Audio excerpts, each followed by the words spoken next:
Perfecto, suerte.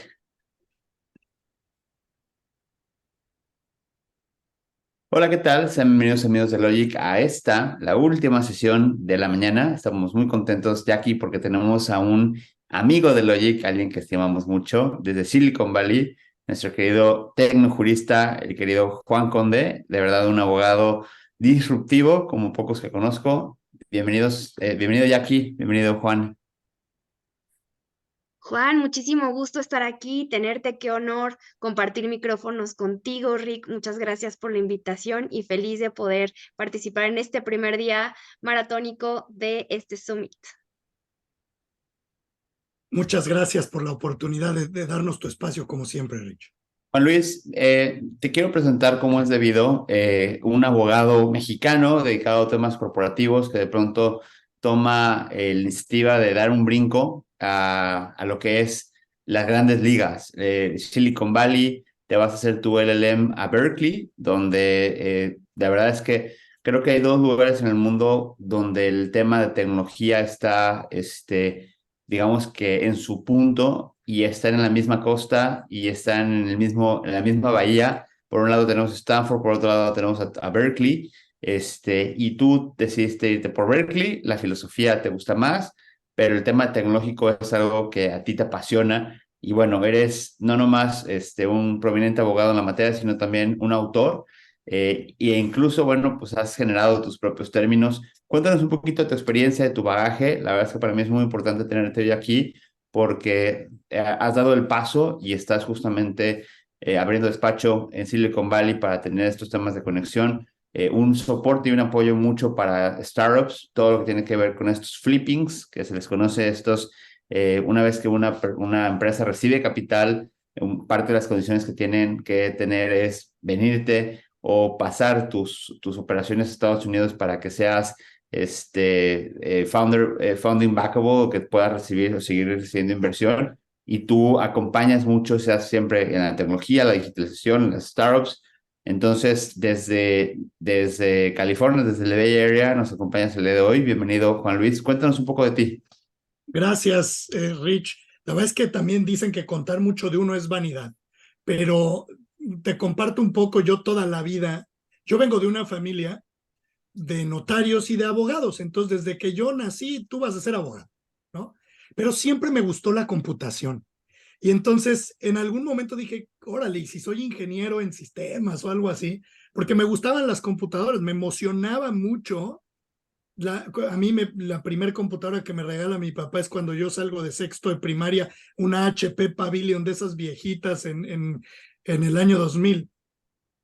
Y siempre me gustó mucho el tema de tecnología digital y la computación, etcétera.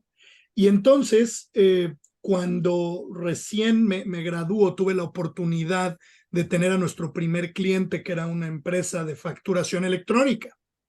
Y eso me llevó un poco a involucrarme desde el año 2010, 2011 en temas de tecnología.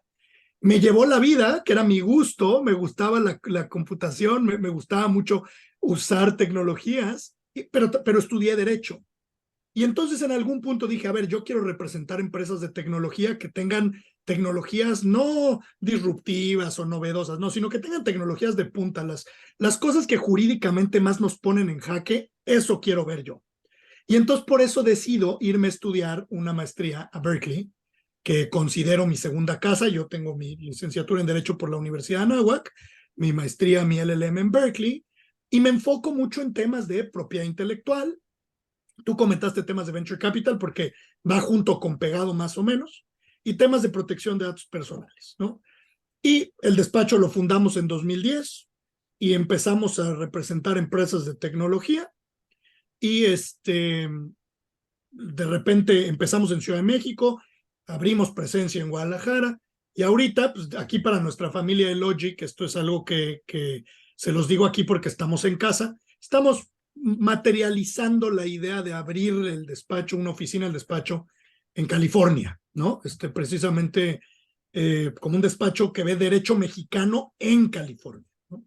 Un poco para ser disruptivo y retar la idea de que no, es que si estudias derecho solamente te puedes quedar en México porque en ningún otro lugar vas a poder hacer derecho, ¿no? Y eso es lo que me lleva aquí, me lleva a conocerte, Richie, y me lleva a estar muy contento de estar aquí compartiendo un poco la experiencia de estos casi 14 años representando a empresas de tecnología con este tipo de tecnologías de punta, ¿no? Perfecto, Juan Luis.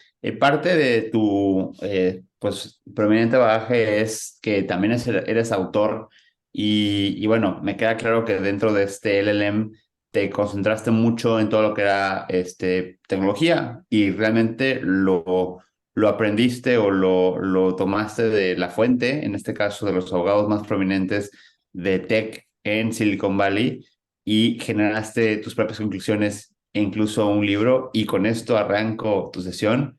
¿Qué es el tecnojurismo?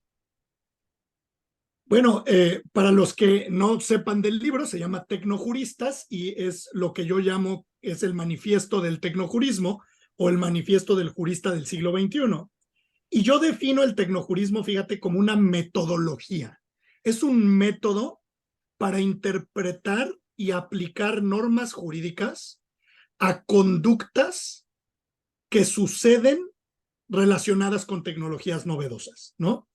Entonces yo lo vería como un método, como una receta de cocina, como un algoritmo, como un lineamiento, como una guía para agarrar una norma que ya existe, interpretarla, saber qué nos quiso decir el legislador para poderla aplicar a una conducta que se hace a través de una de estas nuevas tecnologías que pareciera ser que son tan novedosas que se escapan al derecho, ¿no? Entonces, es un poco esta regla para agarrar la norma y aplicarla a estas tecnologías. Y así es como me gusta pensar en el tecnojurismo, ¿no? Como este movimiento y que acompaña esta tecnología, esta metodología, perdón.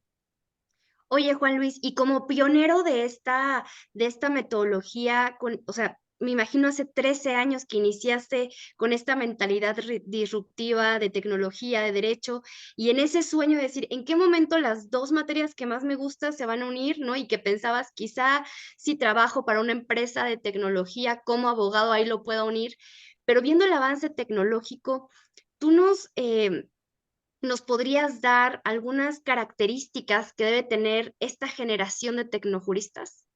Bueno, claro, yo creo que se ha hablado mucho de los abogados disruptivos y hay un movimiento que yo llamo el neojurismo, que es como, y ya lo estamos escuchando, y hoy ustedes han tenido un día magnífico con estas diversas perspectivas de abogados modernos, de abogados nuevos, de abogados que yo llamo que ese movimiento es neojurista. Hoy en día la nueva generación queremos romper con la idea anterior. Visto desde ese punto de vista hay muchas aristas, ¿no? Y creo que hay gente que lo aborda desde distintos temas. Y el tecnojurismo, pues es un área muy chiquita que podría entrar dentro de este neojurismo, ¿no? Y pues las pautas que yo les comparto a través del libro, ¿no? De Tecnojuristas, que con mucho gusto podemos entrar a ver como por punto a punto a lo largo de esta sesión, es a donde, cómo vamos, es precisamente cómo podemos ayudarle a los juristas, y por juristas me refiero a abogado, ¿no? A licenciado en Derecho, no importa si eres juez, profesor, litigante, transaccional, no importa, ¿no? ¿Cómo le podemos ayudar a los juristas, incluso estudiantes de Derecho, a entender que pues eso de que no sé qué va a hacer porque no está regulada la inteligencia artificial, no es una respuesta válida, ¿me explico? Entonces, ¿cómo se me ocurrió esto? ¿No? Para darle un poco de matiz.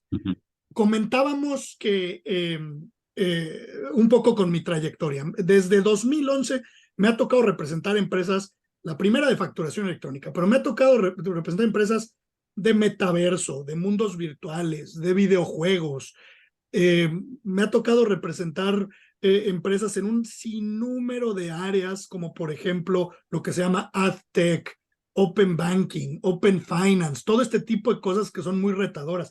La última que tenemos, por ejemplo, en la que estamos trabajando, es virtualización de humanos y creación de video sintético para videojuegos o para, por ejemplo, industrias de cine, ¿no? Entonces, al ver esto, mis clientes me preguntaban, oye, Conde, pues, ¿qué es lo legal de mi producto? ¿Cómo me aplica la ley o de qué me tengo que cuidar? Y pues me di cuenta que no les podía decir así como, no, espérame, es que pues todavía no existe la Ley General de Virtualización de Humanos. Entonces no te puedo dar una respuesta, porque pues sí, no me pagan mis honorarios, ¿no? Por supuesto.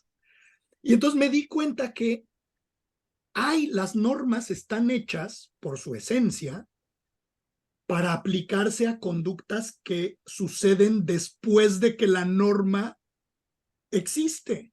O sea, son herramientas que tenemos que se aplican hacia el futuro. Entonces dije, oye, ¿sabes qué? Seguramente ya hay algunas normas que aplican a virtualización de humanos, por decir algo. Y entonces así, eso fue la primera idea, oye, pues aquí hay algo, ¿no? Y luego me di cuenta que el ser humano siempre ha hecho herramientas. No somos los únicos que hacemos herramientas, ¿eh? Busquen en YouTube el video de cuervos que hacen lanzas para cazar.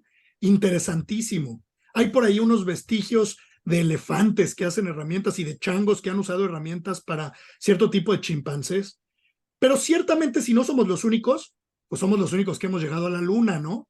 O somos los únicos que tenemos un internet de alta velocidad o que estamos viendo temas de inteligencia artificial y estas cosas. Entonces, claramente lo hacemos muy bien. El ser humano somos lo que algunos autores denominan un homo faber, nos dedicamos a hacer tecnologías. Y luego esas tecnologías involucran o influyen en quiénes somos.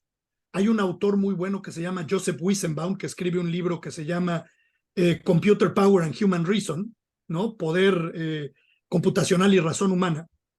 Y él nos dice que nuestras tecnologías nos influyen. Antes de que, por ejemplo, él nos pone el ejemplo del reloj, antes de que existiera el reloj, el ser humano comía cuando le daba hambre, dormía cuando se iba el sol, y cuando se inventa el reloj, empezamos a comer cuando sale un número aleatorio, cuando una manecilla apunta al 3 y la otra al 12, y ahí empezamos a comer y empezamos a dormir, entonces modifica nuestros comportamientos. Pero luego la verdad es que también nuestros comportamientos hacen que la tecnología avance, ¿no? Yo les juro que antes de que hubiera internet y antes de que hubiera el email, les prometo que los seres humanos nos escribíamos cartas, ¿no? El hecho, sin embargo, queríamos una forma más eficiente de comunicarnos y de escribirnos cartas, entonces creamos la tecnología. Entonces, nuestras conductas crean tecnología, nuestra tecnología, ¿no? Alimenta esas conductas y entonces sucede algo que yo llamo ciclos tecnosociales. Y esos ciclos tecnosociales, pues el derecho los ve y los regula. Entonces no están fuera de la norma jurídica. Y entonces por eso se me ocurrió. Y dije, aquí hay algo. Aquí hay algo que todos los abogados tenemos que entender, cuál es el quehacer tecnológico del ser humano, porque lo hacemos, punto. No lo vamos a dejar de hacer, ¿no? Y entonces de ahí nace la idea. Cuéntanos tu perspectiva, sobre todo este foro ha estado principalmente marcado por dos generaciones, ¿no? Los millennials y los centennials. La gran mayoría de este foro y la gente que está hoy con nosotros vienen de estos dos segmentos. Y de pronto pareciera, yo me acuerdo un poquito del Brexit, ¿no? Que de pronto fueron los adultos mayores en su mayoría quienes votaron en contra de la voluntad de quienes van a vivir la consecuencia del Brexit.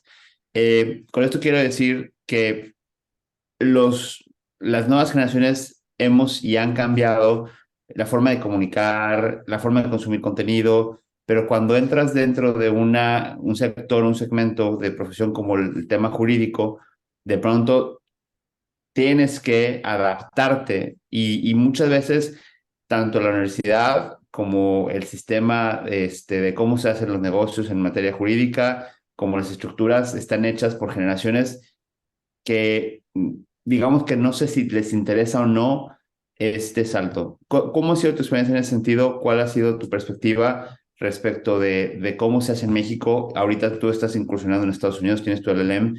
¿Cuáles son las diferencias que alcanzas a notar entre Estados Unidos y México, sobre todo en el Silicon Valley, donde las cosas son muy, muy veloces? ¿Y cuál sería, respecto a esta generación de tecnojuristas, tu perspectiva respecto a estos puntos, ¿no? Claro, Rich. Hay un concepto en el libro que escribo que se llama el de los abogados búho, que no sé si alguna vez se los he contado, pero en Twitter lo he discutido varias veces, ¿no? ¿Y qué son los abogados búho? Es un acrónimo, son burócratas unidos hoy obsoletos. Y uso ese término de abogado búho para referirme a lo que llamaríamos el abogado de la vieja guardia, ¿no? El abogado que tiene esta percepción de la sociedad, de que pues, es el abogánster, de que es el tal por cual. No podemos negar que existe esta percepción, ¿no? Con todo el respeto que me merecen todos nuestros colegas de todas las generaciones. Hay gente de boomers que son muy, muy hacia adelante y no, o sea, con todo respeto lo digo, que hay una idea de, oye, ¿sabes qué? Resistencia al cambio, queriendo irnos hacia atrás. Lo que yo veo es que la realidad en el mundo jurídico es que, uno, los clientes quieren otra cosa. Los clientes nos están demandando ser más claros, ser más transparentes. Ya los clientes no nos dicen, si yo llego con un cliente y digo, es que el artículo 1910 del Código Civil para el Distrito Federal establece que la responsabilidad civil extracontractual, me corren al día siguiente, ¿sabes? O sea, me dicen, muchas gracias, abogado, voy por otro despacho. Pero sí quieren saber qué dice el 1910 del Código Civil Federal cuando estamos hablando de coches autónomos para ver quién tiene responsabilidad civil, por decir algo, ¿no? Entonces, esta forma de comunicar más nueva, creo que la empezamos, los millennials hemos hecho esa piedrita, ¿no? Empezamos con esa piedrita, empezamos a cuestionar ese tipo de cosas, y ahora viene la siguiente generación que a mí me encanta, porque vienen con todo, la verdad es que traen ideas súper frescas y súper interesantes, y creo que viene ese cambio y viene ese rompimiento, ya se dio, se lleva dando, y parte de por qué creo que el tecnojurismo es importante es porque es este manifiesto o esta metodología general para que entonces nosotros como millennials, la generación Z que viene, los centennials que vienen, los que vienen después, la generación alfa y todo, pues puedan llevar la práctica del derecho a algo mejor, ¿no? La podemos ir mejorando, la podemos ir avanzando como buena tecnología que es la norma jurídica, ¿no?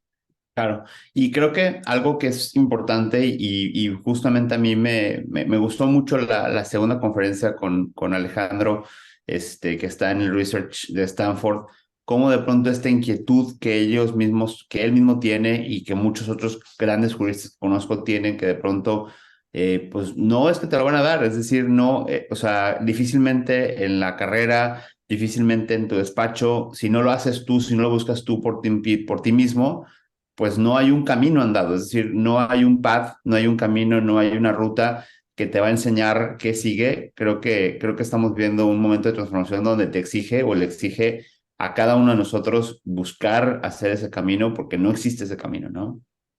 Totalmente de acuerdo. Y creo que el tema es muy amplio, por eso me gusta usar el término neojurismo, arriba, ¿no? Abogados disruptivos, bla, bla, bla. Pero eso yo lo veo como acá arriba. Y el tecnojurismo yo lo veo como algo muy chiquito dentro del neojurismo, que busca ser una guía. Porque cuando yo empecé a representar estas empresas de tecnología, yo no la tuve, ¿no? Entonces busco que esto sea una guía para que pues, los abogados que vienen después digan, ok, ya hubo un poquito de camino caminado, que la vean, que la critiquen, que la mejoren, porque todo se puede mejorar. Pero de aquí para adelante, ¿no? Tal cual, Juan Luis. Y creo que algo bien importante y que mencionas en tu libro es justamente estas características que hemos compartido, que estamos viendo en esta generación, que los ponentes que el día de hoy estuvieron con nosotros, que Ricardo, que la gente que está seguramente viéndonos comparten, que es analizar los retos que vienen y comprender los retos de la tecnología teniendo un conocimiento de derecho, ¿no? Que ese es como el primer punto que nos hablas, tener un conocimiento de derecho, pero poder analizar los retos de la tecnología. El segundo, tener conocimiento de las herramientas digitales que hay al día de hoy, ¿no? Saber que está saliendo el ChatGPT, saber que ya no es el último, que está BART, que está Cloud, que está, vaya, todas las herramientas que nos están al día de hoy bombardeando de inteligencia artificial y poder usarlas para mejorar nuestra práctica. Pero no solo eso, sino tener la capacidad de poder comunicarnos, como bien lo dices, con otras profesiones, con ingenieros, con arquitectos, con diseñadores, con otro tipo de profesiones, porque finalmente la tecnología no es una rama nueva que haya surgido, sino es algo transversal que está afectando a todas las materias y que por supuesto, como dices, el tecnojurista es un punto chiquito que está tomando esas características para mejorar. En ese contexto, ¿cuál sería la diferencia en tu punto de vista o si es para ti lo mismo derecho digital que legal tech? Claro, a ver, yo creo que no es lo mismo. Y estos son términos que ahorita creo que están en construcción y yo tengo, como dicen los gringos, strong opinions, ¿no? Opiniones un poco fuertes en este tema. No es necesariamente que lo que yo digo sea la verdad, pero se las voy a decir. Y yo creo que no es lo mismo tecnojurismo que derecho digital que legal tech, ¿eh? Okay. Y creo que si vamos a empezar a hablar de esto, tenemos que empezar a poner los conceptos en la mesa. Yo creo que el legal tech es la parte que tú dijiste, muy importante, Jacqueline, de conocer las herramientas que están allá afuera para practicar mejor, para hacer mejor mi práctica. ¿Cómo voy a usar ChatGPT para ser un mejor abogado? ¿No? ¿Cómo voy a incorporar el correo electrónico o las redes sociales o la inteligencia artificial para comunicarme con mis clientes y hacer un mejor trabajo como abogado, ¿no? Eso es legal tech. Una pluma o el papiro y la tinta en su momento fue legal tech. Yo le digo a los colegios de notarios, oigan, a ver, ustedes son súper tecnológicos, siempre lo han sido. Desde que hubo tinta y papel, son tecnologías análogas, pero son tecnologías.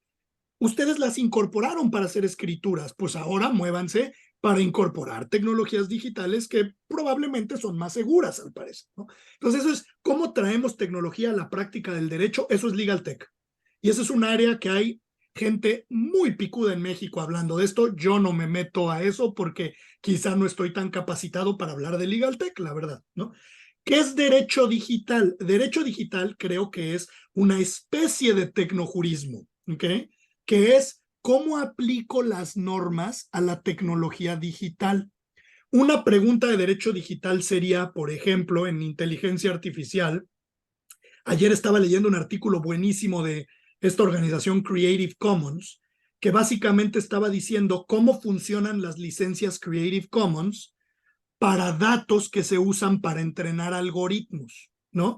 Y el artículo estaba interesantísimo porque me describía qué dice la ley de copyright o de derechos de autor en materia de licenciamiento de datos para subirlos a un algoritmo como el dataset de entrenamiento. Ese ejercicio, agarrar una ley que ya existe y aplicarlo a una conducta que está relacionado con una tecnología digital, es derecho digital. Es decir, ahí somos abogados expertos en propiedad intelectual, protección de datos personales. O sea, ahí es una rama del derecho, ¿no? Legal tech es una herramienta, la rama del derecho es derecho digital. ¿Y por qué tecnojurismo no es lo mismo que abogacía digital? ¿Por qué creo que no es lo mismo? Porque no toda la tecnología que tenemos es tecnología digital. ¿Okay? Aquí en el libro, uno de los primeros capítulos, busca hablar de la dicotomía de los bits contra los átomos. Y me tomo unos minutitos para explicar de qué se trata esto, ¿no? Porque hasta antes de los años 40, la única tecnología que teníamos nosotros para manejar información o para manipular información eran átomos. Los átomos, que son la unidad básica que compone lo que percibimos con nuestros sentidos en la realidad. Un papel, ¿no? Un papiro, un folio, la imprenta, es tecnología que está basada en átomos. La puedes tocar, ¿no? A raíz de los años 40 y más a raíz de los años 80 que se populariza la tecnología digital, lo que trae la tecnología digital es una nueva forma de almacenar información, ya no a través de átomos, ahora es a través de bits. Los bits es una contracción del inglés binary digit, dígito binario, y gracias a que es dígito binario se llama tecnología digital. Alguna vez alguien decía en un foro que era digital porque era un smartphone y usabas los dígitos de los dedos. No, es digital porque son dígitos binarios, binary digits. Y cómo funciona es que la consecuencia, si tú un bit puede ser un 1 o un 0, y cuando tú juntas 8 bits tienes un byte, y tienes 256 combinaciones distintas y a cada una la puedes dar un valor, y cuando tienes un zettabyte, un yottabyte, un gigabyte, etcétera, puedes tener tantos valores que tienes una pantalla que te reproduce una hoja de papel para escribir, ¿no?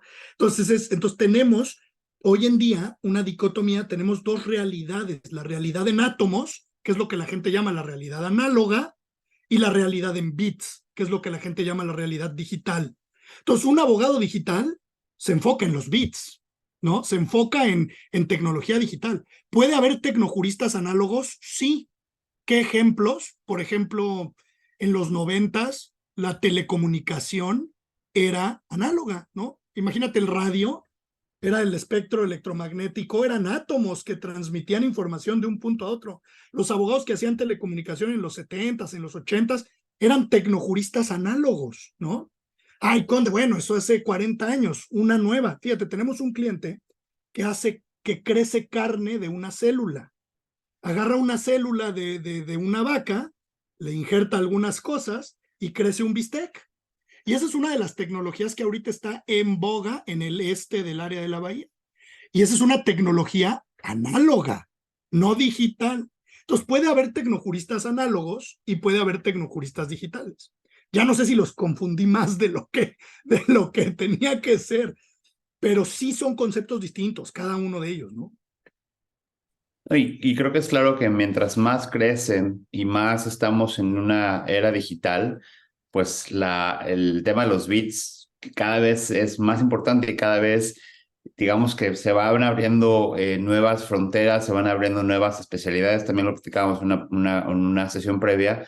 Me encanta la idea de futurar contigo. Imagínate en 40 años, en 20 años, en 15 años, ¿qué va a pasar, no? O sea, realmente creo que esta cuestión análoga cada vez está más, digamos que dando un brinco hacia lo digital y evidentemente son nuevas áreas de derechos, son nuevas áreas de especialización. Por ejemplo, el tema de datos personales, a lo mejor hace 20 años ni nos pasaba por la mente hablar de una ley como la que estamos, como la europea o la que vivimos hoy en nuestro país. Y hoy como tal es una realidad que incluso plantea nuevas perspectivas, porque ¿qué va a pasar con los datos cuando te conecten a la tecnología de Elon Musk respecto de el Starlink? Esos datos, ¿qué tipo de datos son, no? Porque ya estás conectado a un biométrico y te van a, o sea, el hecho de plantear cómo vamos a proteger esos datos o cómo los vas a seccionar, porque al final del día es la parte más íntima tuya, es algo que a lo mejor hace 50 años o 30 años jamás nos podemos haber planteado, ¿no? Este es un planteamiento, Richie, súper tecnojurista que acabas de hacer, ¿sabes? O sea, literalmente el hecho, la lectura que le das a lo que estás diciendo, que es muy cierto, eso es una postura muy tecnojurista y es nada más el punto de partida para que tú hagas tu investigación, para sacar tu conclusión en materia de datos personales de cómo se aplica la ley a este nuevo tema que Elon Musk nos está diciendo que va a suceder. Entonces, esa idea de poder determinar ese problema y decir, a ver, ¿qué leyes tengo? ¿Cómo se tienen que aplicar? Esa es la parte que hace un tecnojurista, ¿no? No se queda limitado con, no, me voy a esperar a que el legislador me diga la ley del aparato de Elon Musk, pues probablemente nunca va a pasar y probablemente ni siquiera sea bueno que suceda. Entonces me encanta cómo lo pones. Y sí creo que los bits van de gane. Yo creo que la tecnología digital es una tecnología importantísima. Yo creo que va a tener un impacto en la humanidad tan grande como lo tuvo el reloj, por ejemplo, en su momento, porque nos está ayudando a manipular información de una manera súper, súper eficiente. Por eso yo creo que decimos que estamos en la era de la información. Platicaba con un amigo que decía que la era de la información era porque teníamos la información en Google. No, yo no creo que sea por eso. Yo creo que es porque nuestras herramientas son herramientas que nos hacen manejar la información. Así como la edad de bronce, nuestras herramientas eran para manejar el bronce, y en la edad de piedra, nuestras herramientas eran para manejar la piedra. La era de la información es porque nuestras herramientas, los bits, nos ayudan a malear información de una forma. Y como creo, va para el real. Qué maravilla y cómo lo pones tan claro es distinguir todo lo que está pasando en el día de hoy con las tecnologías y poder nosotros analizarlo con la ley que ya existe, con la legislación que tenemos. Un poquito más ahondando en este punto, y creo que ya es algo de lo que nos venías platicando, ¿cómo se te ocurrió la idea del tecnojurismo?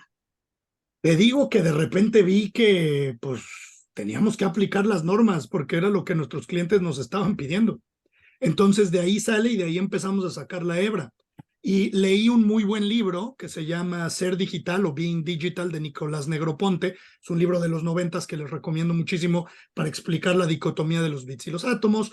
Empecé a leer a Joseph Weizenbaum, empecé a leer a Jaron Lanier, empecé a leer a Cathy O'Neill, empecé a leer a Shoshana Zuboff, y entonces te empiezas a dar cuenta de toda esta de gente que está diciendo cosas que de alguna manera los abogados podemos agarrar y empezar a saltar ahí y empezar a construir. Y entonces, mi práctica profesional me llevó por la necesidad de no poderle decir a un cliente, pues no está regulado, no sé.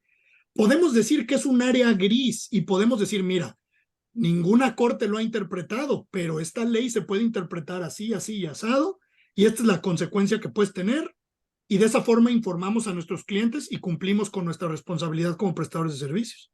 Pero precisamente por estar en jaque, ¿en qué le digo a mi cliente? Porque tampoco le puedo decir, no, tú haz lo que quieras. Pues, después va a decir, mi abogado me dijo, ¿y quién tiene responsabilidad? Entonces, de ahí se me ocurrió, de estar expuesto con estos clientes durante 14 años. Por supuesto, y además, cómo las leyes, cómo hay países que van desarrollando soluciones a lo que va pasando con la tecnología y que muchas veces como abogados mexicanos tenemos que voltear a ver qué está pasando en otros países o qué dijo la corte de otro país para poder aplicarlo. Juan Luis, una pregunta muy rápida que nos hacen en el chat es, ¿cuál es el artículo que mencionaste sobre licencias de datos? Creo que era el de Creative Commons. Sí, es un artículo de Creative Commons. Si me siguen en mi LinkedIn, lo publiqué en mi LinkedIn. Si me Perfecto. siguen, ahí me pueden seguir en LinkedIn o en Twitter y ahí normalmente publico todos estos artículos de los que hablo, se los voy publicando bastante seguido. Muchísimas gracias, Juan Luis. Y Con bueno, el- pasamos si quieres a la siguiente. Y me gusta mucho, en alguna plática que tuvimos, me encantaba cómo hacías de pronto esta mofa cuando se habla de cripto, que es cuando se habla de tecnologías, cómo de pronto tendemos a sobreregular todo, ¿no? Y me decías acerca de la ley del martillo, ¿no? No porque hay un martillo que puede ser para dar clavos o para pegar a la gente en la cabeza, vas a hacer una ley del martillo. Esa idea me fascina, pero me gustaría que tú nos explayaras un poquito esta cuestión, ¿no? De pronto tener esta necesidad de sobreregular, que todo lo que no entendemos le queremos poner reglas y líneas y cómo eso en ocasiones puede llegar a ser contraproducente.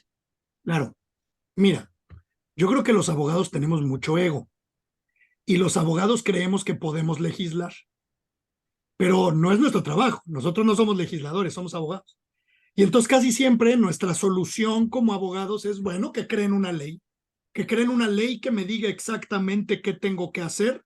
El ejemplo que poníamos era, imagínate que yo invento esta tecnología súper novedosa para clavar un clavo y le llamo martillo, y entonces que salgan todos los abogados a decir, no, es que no está regulado el martillo. ¿Qué pasa si alguien usa el martillo para pegarle en la cabeza a alguien más? No, hay que hacer la ley federal del martillo y en donde incluigamos un delito que sea pegarle en la cabeza del martillo a alguien más. Entonces yo digo, bueno, pues si yo propusiera eso en un foro, me tacharían de loco, ¿sabes? Me dirían, oye, me tomarían una postura bien tecnojurista, porque dirían, usarían algo que yo denomino el principio de neutralidad tecnológico-jurídica. Lo que ellos dirían es, no me importa si es un martillo, no me importa si es una piedra. El que prive de la vida a otra comete el delito de homicidio y ya tenemos el delito de homicidio en los libros. Voy a aplicar ese artículo para aplicarle consecuencias jurídicas a la persona que haga ese uso particular de ese martillo. Y esa es una postura muy válida y muy tecnojurista, que con el martillo se entiende muy fácil. Pero no te creas, ustedes pueden estar yendo en redes sociales y leer las noticias y generalmente cuando no es un martillo, pero es la inteligencia artificial, que también es un término súper oscuro y que podemos hablar mucho de eso, pero ya habrá otras sesiones en este magnífico summit para hablar de eso. Pero empiezan a proponer, no, la ley de la inteligencia artificial como si fuera la ley del martillo. Entonces, hay una cosa que es el principio de neutralidad tecnológica jurídica. Las leyes se aplican a las conductas sin importar con qué tecnología la hagas. Firmar un documento debería de ser lo mismo con una firma autógrafa que con una firma electrónica. No tendrías por qué tener un artículo como el del Código de Comercio que te dice que hay una equivalencia funcional, ¿no? Gracias a Dios lo tenemos, pero que los jueces dijeran, si no me lo dice el legislador, no le puedo dar validez. Es como, oye, compadre, pues no tiene por qué haber la ley del martillo para que le atribuyas consecuencias a la manifestación exteriorizada de la voluntad de una persona. Eso ya está en el código, ¿no? Y entonces de esta manera creo que abrimos la conversación a que nosotros como abogados no tenemos por qué estar opinando de qué leyes tiene que haber. No somos legisladores. nuestra función como voz es agarrar, dice Luis Recasens Sichés que la abogacía es una ciencia dogmática. No podemos cuestionar, el dogma es la norma jurídica, no podemos cuestionar si la norma jurídica está bien o está mal. Esa es la norma jurídica que nos está dando el legislador. Tenemos que interpretarla, yo diría que con una perspectiva de derechos humanos y de justicia social, tenemos que interpretarla para aplicarla a una conducta. Entonces las normas aplican a conductas, no necesariamente a tecnologías, y entonces por eso hablábamos de la ley, que no es necesario que tengamos la ley general del martillo, ¿no? Qué maravilla, Juan Luis. Me encanta este principio que menciona, principio de tecnología de neutralidad tecnojurídica. Me encanta, creo que es algo que tenemos que aplicar y que además tenemos que interiorizar porque, por supuesto, con la aparición del metaverso y con toda esta nueva inteligencia artificial, se está hablando de hay que esperar la regulación, hay que esperar las leyes, cómo se va a aplicar y, por supuesto, lo que tú nos presentas es un cambio de paradigma, un cambio de chip, a decir, a ver, ¿qué es lo que tengo? Y que aplican las leyes de la misma manera al mundo real físico como al mundo tecnológico, ¿no? Es lo que nos estás transmitiendo. Claro, déjame muy rápido, te pongo un ejemplo de eso. Hace unos años, porque ya fueron antes de que se pusiera popular, tuvimos un cliente que estaba desarrollando un centro comercial en el metaverso, ¿no? Era literal, él iba a desarrollar un centro comercial en el metaverso y nos pidió asesoría. Y nos dimos cuenta que hay muchas leyes que ya aplican al metaverso, que es un organismo súper regulado. ¿Qué leyes?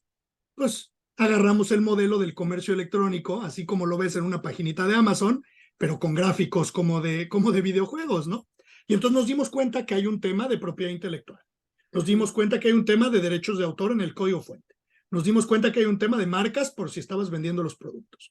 Nos dimos cuenta que había un tema de imagen comercial si es que dabas la imagen de alguien más y la ibas a presentar ahí, ¿no? Nos dimos cuenta que había un tema de licencias para ver cómo ibas a entregar las plataformas de comercio electrónico. No importaba que fuera en el concepto un centro comercial real estate digital, no íbamos a aplicar las reglas del real estate, sino nos dimos cuenta que aplicaban otras reglas y logramos representar a este cliente para que pudiera integrar su tecnología para construir esto. Entonces, no porque mi llamado sería, no se me espanten, no porque sea muy novedoso lo que estamos viendo, se me paralicen porque no hay leyes. No, claro que hay leyes. ¿Y por qué te lo digo? Porque llevo 14 años encontrándolas, ¿no? Sí, muchísimas gracias. Oye, platícanos un poco de tu despacho, de Novus Concilium. ¿Cómo aplican el tecnojurismo? Bueno, fíjate que a mí me gusta mucho porque en Novus lo que hacemos es representar a estos clientes que tienen estos productos que nos ponen en jaque a todos, ¿no? O sea, de hecho hasta tenemos como un litmus test, o sea, tenemos hasta una forma de cuando un cliente realmente nos emociona y nos apasiona para aceptarlo como cliente, y es cuando tiene alguna de estas tecnologías que nos están poniendo en jaque, ¿no? Y entonces lo que hacemos es que siempre lo que intentamos hacer desde Novus es que cuando nos llega un cliente con uno de estos modelos novedosos, con una de estas tecnologías de punta, lo que hacemos es, vamos a hacer un estudio de impacto regulatorio. Vamos a ver qué leyes ya existen. Y para eso tienes que entrarte primero a sentarte a entender la tecnología. No es que te tengas que hacer un experto, por ejemplo, en algoritmos de decisión para ChatGPT, para Large Language Models. No, no te tienes que hacer experto técnico. Vas a tener que, una idea neojurista, colaborar con el ingeniero, porque tiene que haber colaboración interdisciplinaria, porque si no conoces esa herramienta, ¿cómo vas a saber qué ley le aplica? Pasó algo muy chistoso. Fíjate cómo ahorita mucha banda jurídica, muchas abogadas, muchos abogados, están empezando a escribir y a opinar más de inteligencia artificial. ¿Y sabes por qué? Yo creo que es porque ya usaron ChatGPT. Cuando usas una tecnología la entiendes, y cuando la entiendes te empieza a decir, no, pues es que ya hay una ley que me... Entonces, el primer paso que hacemos en Novus es, vamos a entender la tecnología, vamos a hacer un estudio de impacto regulatorio para ver qué aplica esa tecnología, le vamos a poner un disclaimer al cliente que pues esto es súper novedoso y que probablemente hay más o son áreas grises o etcétera, pero vamos a hacerlo y vamos a hacer este análisis para lograr entender cuáles son los aspectos jurídicos relevantes que aplican a esto, ¿no? Y de ahí ya podemos empezar a recomendar a nuestros clientes. De ahí ya podemos empezar a decirle cuáles serían las consecuencias jurídicas si incumplen con cierta norma que pudiera ser aplicable a este caso, ¿no? Si los van a demandar, si les van a poner una multa, si es un delito, etcétera, ya. Pero primero tenemos que entender eso. Y eso es algo que hacemos en Novus pues, todos los días, porque precisamente lo que más nos gusta es estas tecnologías. El otro día estábamos haciendo un levantamiento de cloud computing para una empresa muy grande en México que estaba mudando su información y iba a crear una nube, ¿no? Y trajo a un proveedor de servicios de nube del extranjero.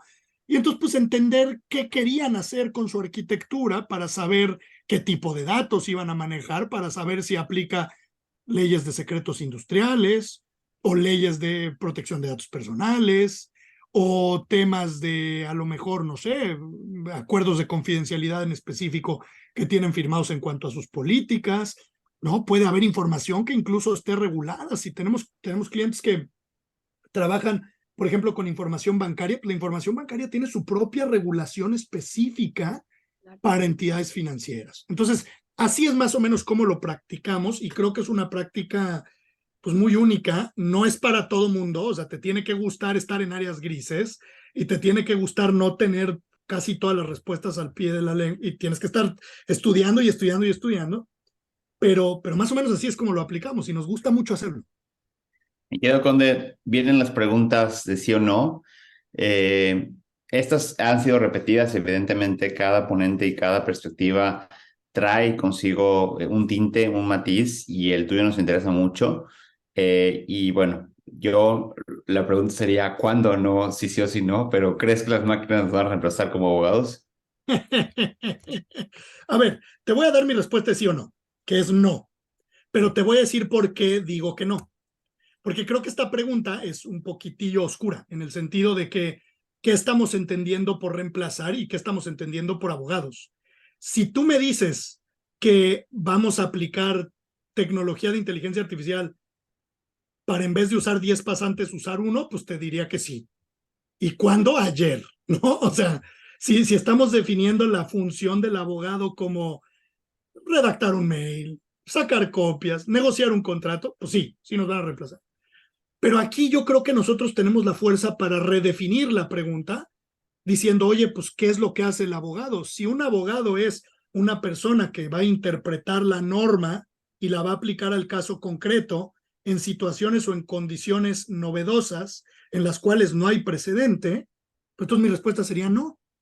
¿Por qué? Pues porque al menos hoy en día las tecnologías de inteligencia artificial que utilizamos no nos dan todavía, quizá en unos años sí nos den, todavía hace falta verlo, pero no nos dan todavía para que una máquina pueda hacer una interpretación novedosa de un sistema novedoso, pero lo más imposible, no la pueden fundar y motivar. Ni siquiera las personas que desarrollan las aplicaciones pueden fundarlas y motivar. Entonces, para mí no, pero es porque yo defino abogados en un término muy, muy, muy específico, y me rehúso a pensar que el trabajo de los abogados es un simple trabajo capitalista transaccional, ¿no? Conde, la siguiente pregunta, y tiene mucho que ver, y está especialmente realizada contigo, y evidentemente también es otra pregunta que se ha repetido hoy en los foros. Yo sé que Mahoma fue a la montaña. En este caso, tú encontraste en Berkeley, en el Silicon Valley, una respuesta a tus necesidades específicas que tenían que ver con tecnología, con lo que te apasionaba. Y en cierto punto, creo que en México no lo hubieras hecho igual, ¿no? ¿Crees que las universidades se están preparando o están preparando adecuadamente a los futuros juristas o tecnojuristas? Fíjate que yo creo que no. Y te pongo un ejemplo. Una de las cosas que más me gustó a mí en Berkeley fue una clase que se llama Derecho de Videojuegos.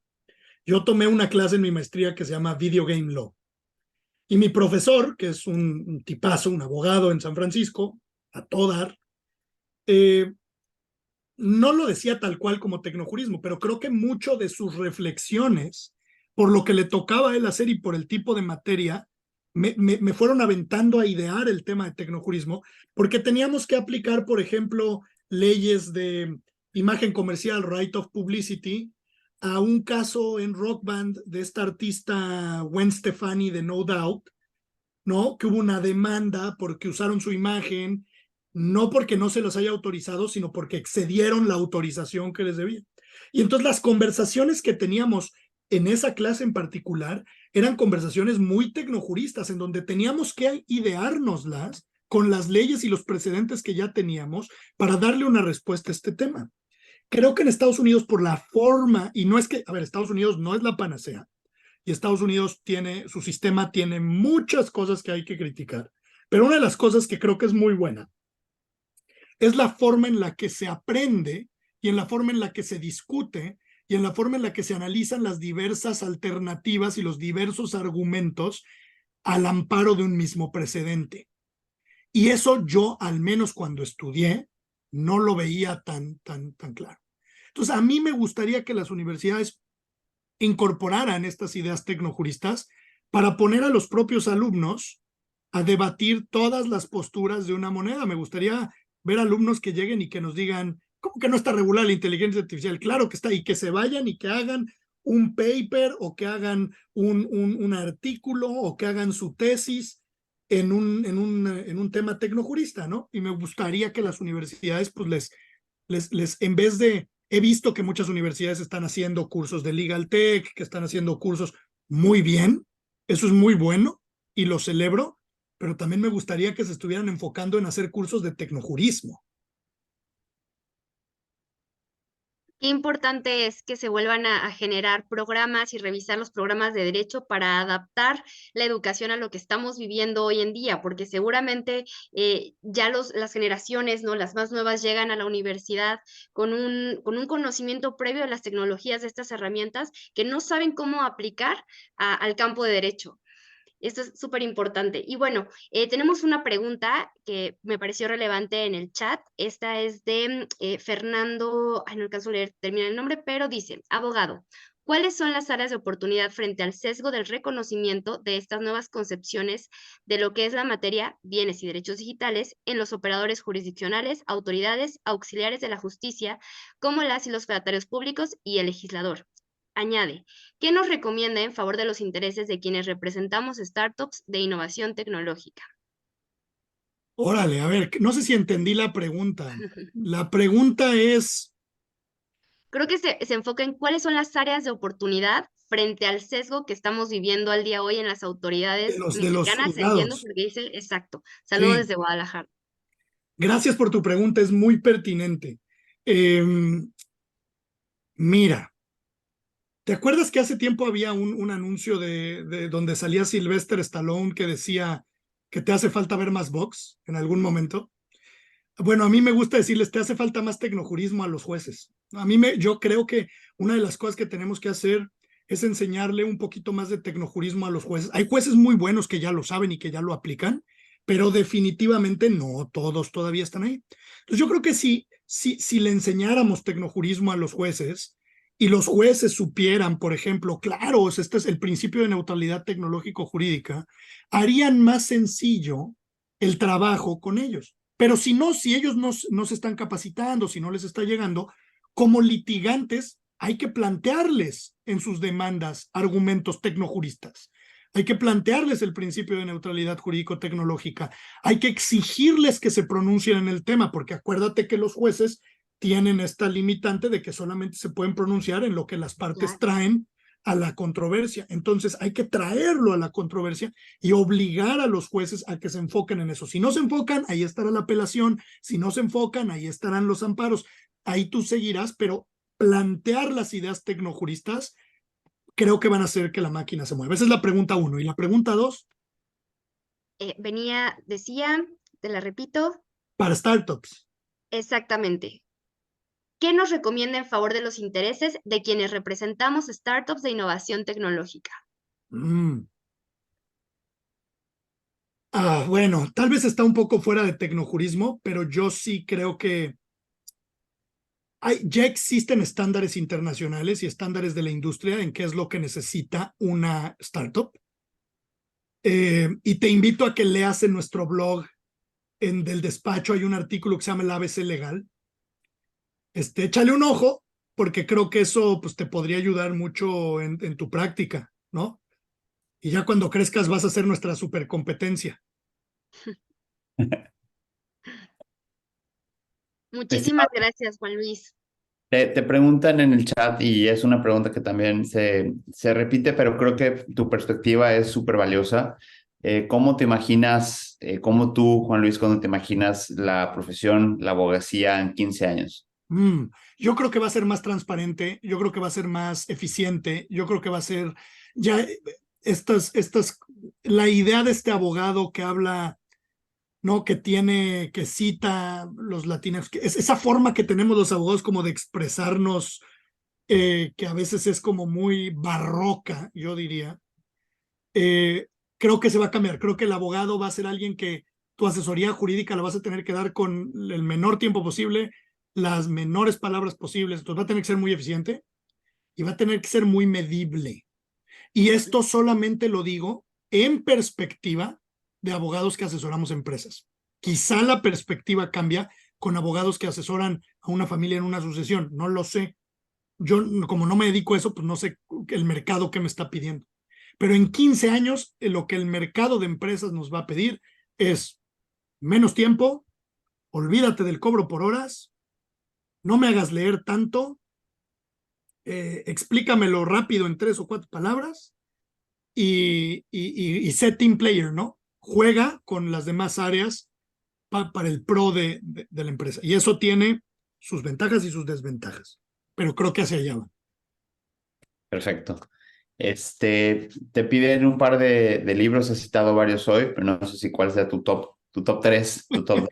A ver, les voy a recomendar un libro buenísimo, que si no le, si le quieren entrar a tecnojurismo, compren Tecnojuristas y vean la bibliografía y échensela toda, ¿no?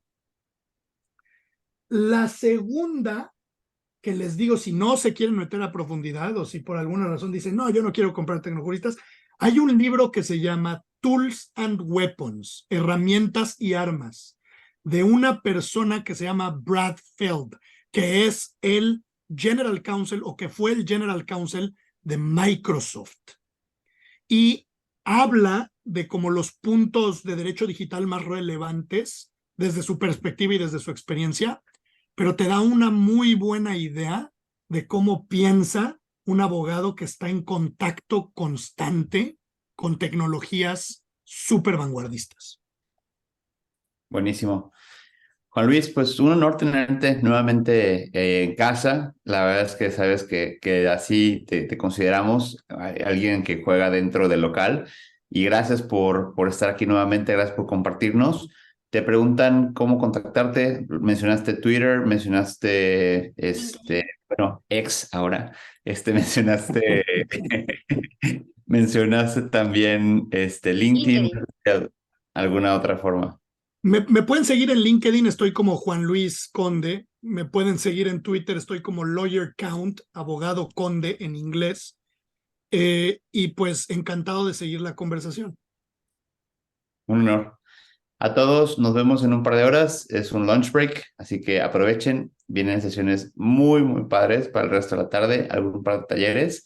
Así que, por favor, tómense este tiempo para descansar, pero de verdad no se pueden perder lo que sigue, de verdad de mucho nivel. Y muchas gracias, Conde. Gran sesión. Felicidades. Gracias a ustedes, como Muchas siempre, un gracias, gusto. Conde. Hasta luego, Jackie. Gracias.